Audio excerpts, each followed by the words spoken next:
Thank you, Madam President.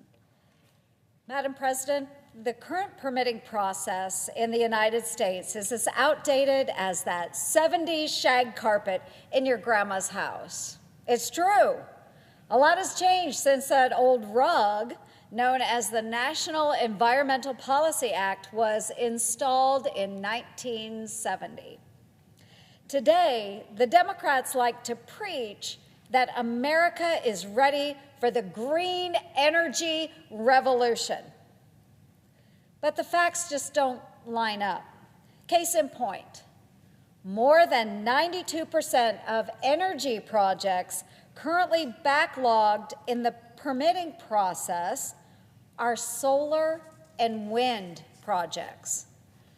Just last week in a Senate Armed Services Committee hearing, Secretary of Energy Jennifer Granholm promised our DoD, Department of Defense, could make our entire military fleet electric vehicles by 2030.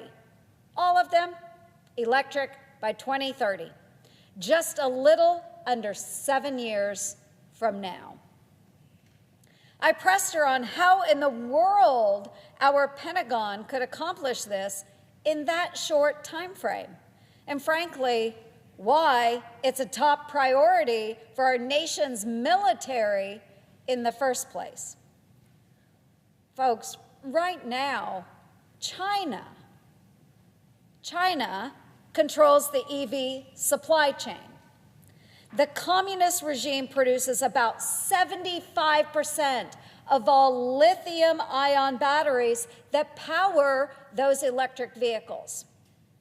Over 70% of the world's cobalt mining occurs in the Democratic Republic of Congo, done by child labor, and the remainder of the cobalt primarily comes from CCP-owned firms.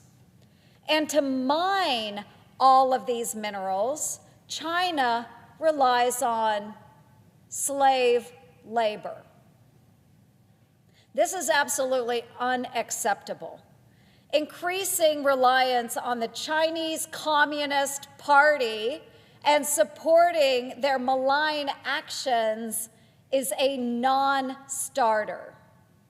In my exchange with Secretary Granholm in this Armed Services Committee meeting, she tried to tout the president's Invest in America agenda, saying 150 battery companies have announced they're coming or expanding to the U.S. to do business. That does sound great, right? Well, these businesses are in for a real treat. The big hand of Washington, guided by the Biden administration, is ready and waiting to prevent these businesses from actually mining, procuring, and processing minerals needed for their batteries right here at home. The problem is, right now, on average, it takes 4.5 years to simply get an environmental review for a project. When the permitting process takes longer than the actual building process, that should raise a red flag. Let's remove the red tape. Madam President, the best strategy to confront our growing energy needs is to utilize the abundance of energy-producing natural resources that our country was blessed with and encourage alternative energy production methods.